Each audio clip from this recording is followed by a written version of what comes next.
Social media. Is it a problem? Probably not, but how much we use it might be. And it's not just how much we use social media, but our phones in general. We're glued to them. So this is why you're watching this video anyway. We wanted to find out exactly how much we use our phones by the minute. We asked 17 people to go into their settings, click on battery, and show us how much they use their phones. Now I've done the calculations to tell you the shocking results. In the past 7 days, the people who were interviewed spent 71 hours using their messaging app. 71! That's almost 3 days.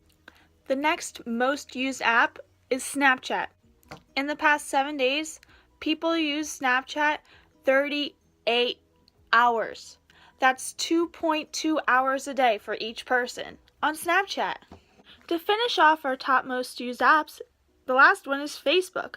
A total of 30.86 hours was used on Facebook. That's 1.8 hours a day for each person.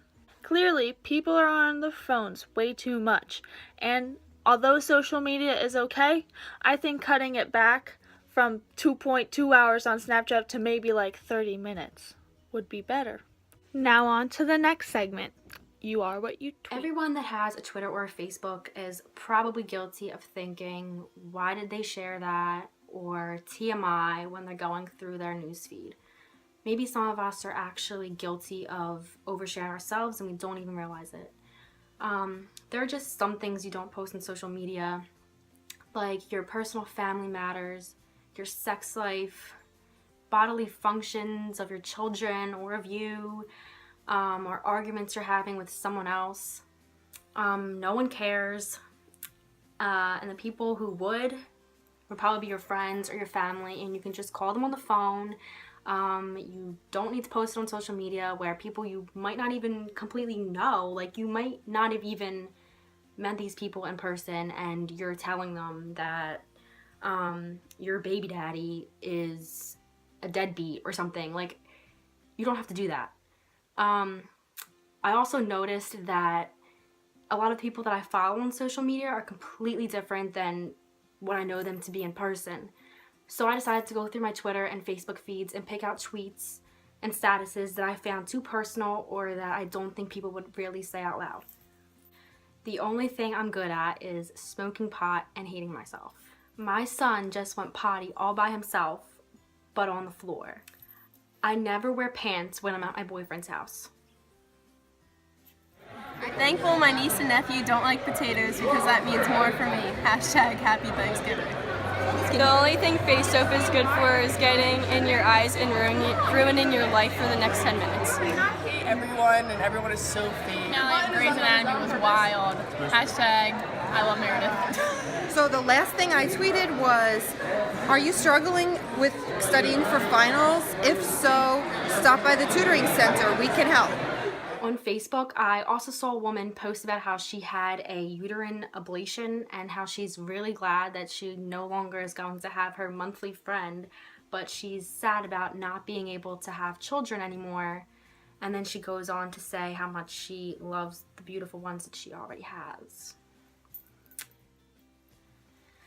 Then I was on Twitter and I saw someone post a screenshot like making fun of this woman's Facebook statuses, and she was literally like posting live feeds of her labor. Like the first one said, did my water just break?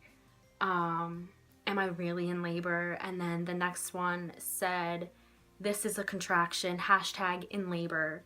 Like, you should probably call your doctor or go to the hospital and not post on social media that you're in labor. Basically, the point of this was to prove how we all overuse social media, whether it's posting personal things or trying to get attention or making up a completely different persona just for the internet. Besides all of this being like really annoying for all of your followers, it can also get you in a lot of trouble with your job, significant other, or even the law. So the next time you think of posting like a sad tweet or a status about how much you hate your boss, maybe you should think again. Social media is technically not a problem. I say technically because there's so many positives out of it, such as the amazing friendships, relationships, and connections built on things such as Facebook, Twitter, Tinder, LinkedIn, YouTube, etc. However, the problem is how we exactly utilize this tool. Nowadays, people are so focused on how they represent their lives online, they're forgetting how to live them. People are so focused on that perfect caption, that perfect filter, that perfect memory, they're forgetting that it's not necessarily real anymore. I mean, it's only a fragment of reality. People don't even know how to interact anymore. People just slide right on Tinder. People slide on someone's DMs on Twitter, poke people on Facebook. What happened to real human interactions? Our disconnection with the world around us is due to our obsession with social media and our online profiles.